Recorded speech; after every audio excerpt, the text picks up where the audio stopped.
नमस्कार दोस्तों, स्वागत है एक बार फिर से आपके अपने एजुकेशन चैनल यूट्यूबर देव पर। तो दोस्तों, इस वीडियो के आरंभ में मैं आपसे थोड़ी सी क्षमा याचना चाहूँगा, क्योंकि पिछले 4-5 दिन से मैं आपके जो प्रश्न हैं, जो कमेंट्स हैं, उनको रिप्लाई नहीं कर पा रहा था, क्योंकि थोड़ा सा गांव आ गया हूँ मैं। और यहाँ पर थोड़ा समय की भी और नेटवर्क की भी थोड़ी सी परेशानी रहती है।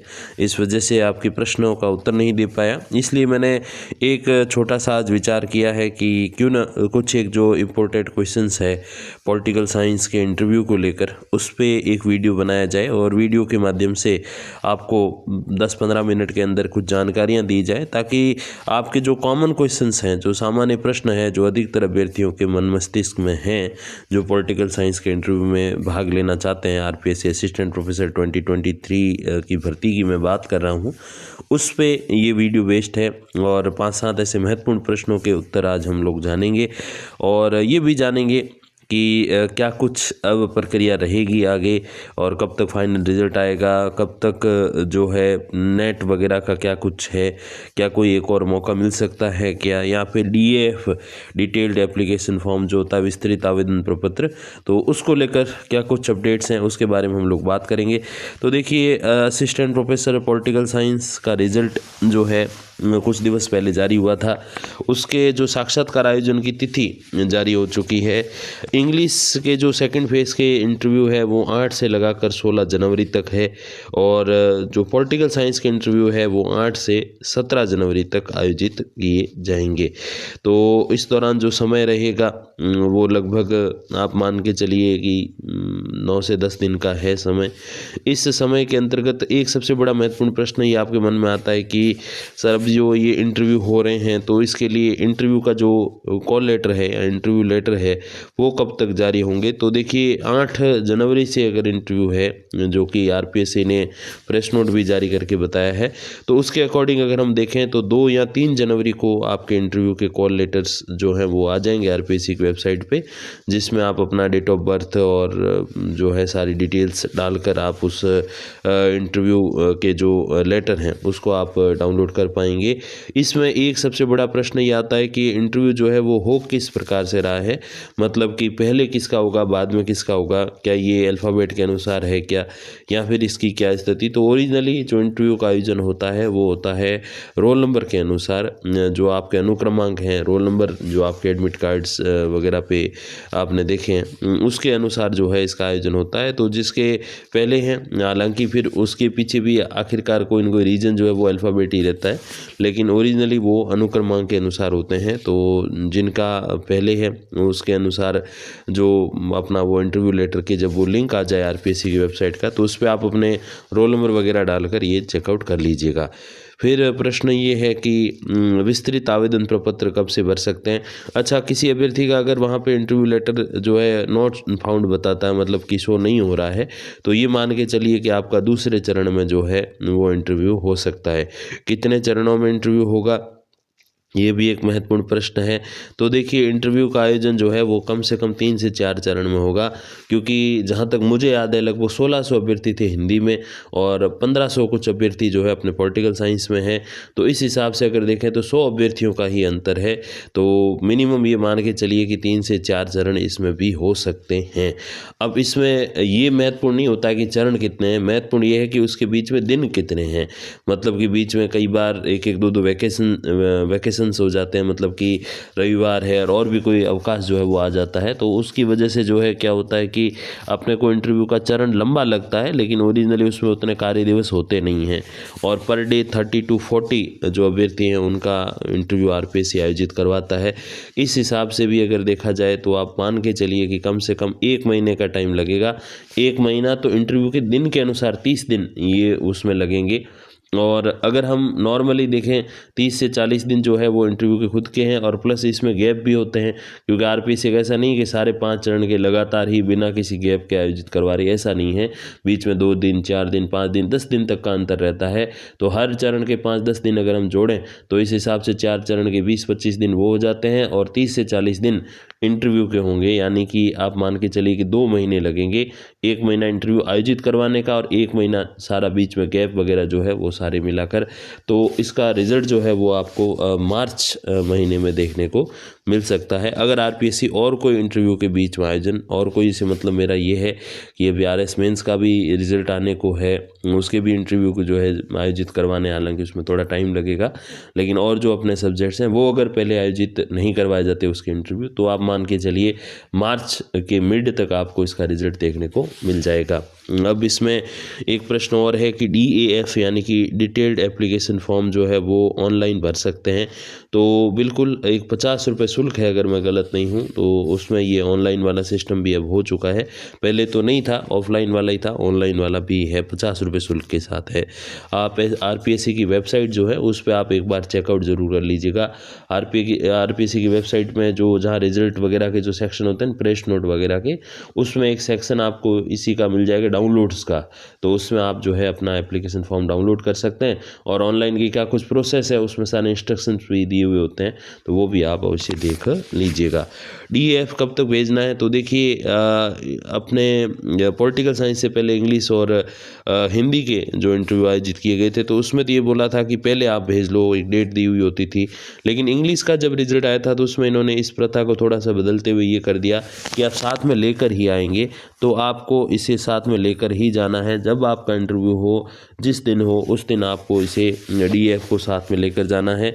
इसके अंतर्गत सबसे पहले वो डिटेल्ड एप्लीकेशन फॉर्म होगा, उसके बाद सारे जो आपके डॉक्यूमेंट्स हैं, शैक्षणिक और प्रशैक्षणिक जो योग्यताएं हैं वो सारी उसमें आपको पीछे जो है बाय ईयर, मतलब जो पहले किए, कोई 2001 में, 2 में, 3 में, 4 में, इस प्रकार से आपको करना है। कई क्या अभ्यर्थी करते हैं कि सबसे पहले अपने सबसे बड़ी जो योग्यता वो शो करते हैं, जैसे किसी के पास PhD है, MPhil है, नेट है, JRF है, इस टाइप की करते हैं। नहीं, आपको वर्ष के अनुसार करनी है। सबसे पहले कौन सी है, 10वीं की, फिर 12वीं की, फिर BA की, फिर MA की, ऐसे होता है।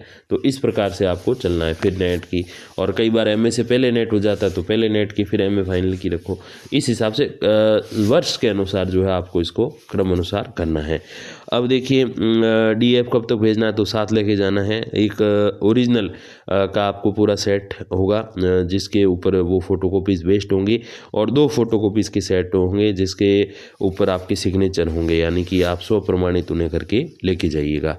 फिर एक बड़ा प्रश्न है कि नेट क्लियर नहीं है वे अभ्यर्थी बाहर होंगे। जी हाँ, बिल्कुल, अब वो समय आ गया है, जिनका नेट क्लियर नहीं है उनको बाहर अवश्य कर दिया जाएगा। यहाँ पर टाइमलाइन अगर आप देखोगे, 8 जनवरी के दिन तक जिनका नेट क्लियर नहीं है या किसी की और कोई योग्यता है, जैसे MA final, MSc, MCOM final year होती है, सबके हो ही जाती है, लेकिन अगर किसी की नहीं है, उस दिन जैसे ही वो इंटरव्यू देने पहुंचेंगे उन इंटरव्यू में शामिल ही नहीं किया जाएगा और उन्हें पहले से ही बाहर कर दिया जाएगा। ऐसे कई सारे अभ्यर्थी हैं जिन्हें मैं व्यक्तिगत रूप से जानता हूं, बहुत टैलेंटेड, की पहले नेट हो गया, लेकिन माफ़ कीजिएगा, पहले असिस्टेंट प्रोफेसर में सिलेक्शन हो गया, सिलेक्शन तो क्या, इसमें इंटरव्यू कॉल हो गया और नेट क्लियर नहीं हुआ किसी कारणवश, तो इसीलिए वो बाहर हो गए।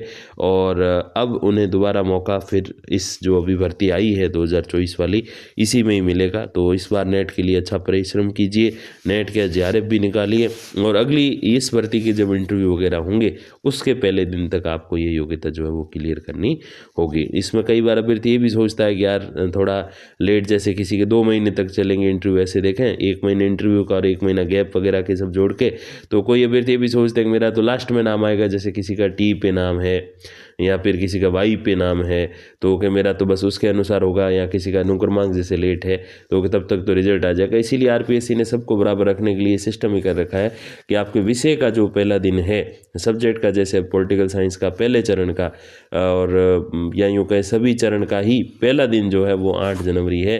तो उस हिसाब से 8 जनवरी तक जिसका क्लियर है वो इसमें पात्र है, चाहे भले 2 महीने बाद उस अभ्यर्थी का नंबर आए, लेकिन ये है कि 8 जनवरी को आपके क्लियर था या नहीं था नेट, उस दिन तक इसका रिजल्ट आया नहीं आया था, वो चीज़ देखी जाएगी। क्योंकि अब नेट का जो जनवरी में है वो वैसे एग्ज़ाम रखा गया है, तो इस हिसाब से अगर देखा जाए तो डेफिनेटली मार्च तक तो रिज़ल्ट आ ही जाएगा, फरवरी तक तो मान के चलिए फरवरी के लास्ट तक तो आ ही जाएगा। तो इस हिसाब से देखें तो मार्च में जिनका वो फ़ायदे रह जाएंगे और जिनका बेचारों का पहले वो घाटे में रह जाएंगे। इसलिए आरपीएससी ने ऐसी व्यवस्था कर रखी है कि 8 जनवरी तक या यूँ कहें आपके विषय के इंटरव्यू आयोजन के पहले दिन तक आपका नेट जो है वो क्लियर होना चाहिए। अगर नहीं है तो फिर आप बाहर हो जाएंगे। अब फिर इंटरव्यू कॉल का क्रम मैंने आपको बता दिया कि क्रम का क्या रहता है। शुरुआत में प्रोविज़नल कट ऑफ से कितने अंक ऊपर होने पर इंटरव्यू में भाग लेना चाहिए। देखिए प्रोविज़नल कट ऑफ सभी कैटेगरी की सेम गई थी 81.43, कुछ महिला और दिव्यांग जो है उनकी शायद अलग थी। तो अब इसमें ये प्रश्न है कि कितने अंक ऊपर होने पर, देखिए इसका कोई निर्धारित मापदंड तो है नहीं। अब हम अगर ऐसे कह दें कि चलो भाई 30 अंक ऊपर है वो इंटरव्यू देने जाओ, तो उसमें दिक्कत ये आ जाती है कि कई बार 50 अंक प्लस भी जाती है मेरिट। 10 अंक कोई इंटरव्यू लाए तो 40 अंक ऊपर है वो सेलेक्ट होगा। और ऐसे हम कह दें कि नहीं नहीं आप तो जो है 50 अंक ऊपर वाले जाओ, तो उसमें तो बहुत कम जाएंगे। इसमें तो फिर 40 अंक ऊपर तक ही मेरिट जाए तो फिर तो 50 अंक के हिसाब से हम कहें तो उसमें अभ्यर्थी पीछे रह जाएंगे। तो इसका सबसे बेस्ट वे ये है, हालांकि एक चीज़ तो स्पष्ट तौर पर पता आपको होनी चाहिए कि जिनमें इंटरव्यू नहीं होते, जैसे डबल ट्रिपल लिस्ट की अगर हम बात करें सेकंड ग्रेड फर्स्ट ग्रेड, तो उसमें इंटरव्यू नहीं होते हैं। सीधा आपके डॉक्यूमेंट वेरिफिकेशन और फिर वो फाइनल आपकी लिस्ट आ जाती है, कट ऑफ आ जाती है। उसमें 10 से 15 अंक का अंतर आता है। मतलब कि 110 मेरिट है तो आप ये मान के चलिए कि 120, 122, 125 रह सकती है, इतना अंतर पड़ता है। लेकिन जहाँ इंटरव्यू है तो वहाँ फिर 24 अंक सीधे सीधे इंटरव्यू का अंतर आता है। इतने ही अंक दूसरे होते हैं जो अभ्यर्थी इससे ऊपर लेके बैठे होते हैं, क्योंकि आजकल वो समय नहीं है जब लोग कॉलेज लेक्चरर को एक थोड़ा सा इम्पॉसिबल टाइप मानते थे। आज लोग इसको आइडियलाइज करते हैं, इसको आदर्श मानते हैं कि हाँ हमें और कुछ तैयारी करनी नहीं करनी, लेकिन इसकी अवश्य करनी है। इसके लिए बीएड जैसा कुछ मैटर भी नहीं है कि भाई 2 साल आप लगाओ फिर इसकी तैयारी करो, ऐसा नहीं है। एक अच्छी तैयारी अगर आप इसकी ढंग से करते हो तो इसकी सारी योग्यताएं जो हैं वो नेट जेआरएफ सब कुछ हो जाता है, कोई दिक्कत नहीं आती है। तो इस हिसाब से देखा जाए तो अगर आपके अंक कम भी हैं, कम मतलब ये है कि 90 है, 82 है, 85 है, 100 के बीच में है, तो भी आपको, मैं मानता हूं कि आपको इंटरव्यू अवश्य देना चाहिए। हालांकि सिलेक्शन की संभावना थोड़ी सी कम है, लेकिन निराश नहीं होना है। इसका फ़ायदा आपको वहाँ मिलेगा जब अभी जो भर्ती 2024 में आई है, इसके 25 या 26 तक जब इंटरव्यू होंगे, उसमें जब आप नोटिस करोगे कि जब आपका इंटरव्यू कॉल होगा तो आपको किसी को पूछने की ज़रूरत नहीं कि क्या होगा इंटरव्यू में, क्योंकि आप उसका एक्सपीरियंस लेके बैठे होंगे। तो कम अंक है प्रोविज़नल कट ऑफ से ऊपर तो बिल्कुल भी घबराने की ज़रूरत नहीं है। ये नहीं अगली भर्ती में आपका सिलेक्शन होगा, लेकिन वो इंटरव्यू दिया काम अवश्य आएगा। नहीं देने वाली स्थिति में किसी को भी नहीं पड़ना है, क्योंकि ऐसा अवसर जो है वो बार बार नहीं मिलता। ऐसे लोग भी बैठे हैं जिनका इंटरव्यू कॉल नहीं होता, लेकिन वो जैसे ही एग्ज़ाम वगैरह देते हैं तो ये सोचते हैं कि कहीं मॉक इंटरव्यू हो जाए तो मॉक इंटरव्यू दें।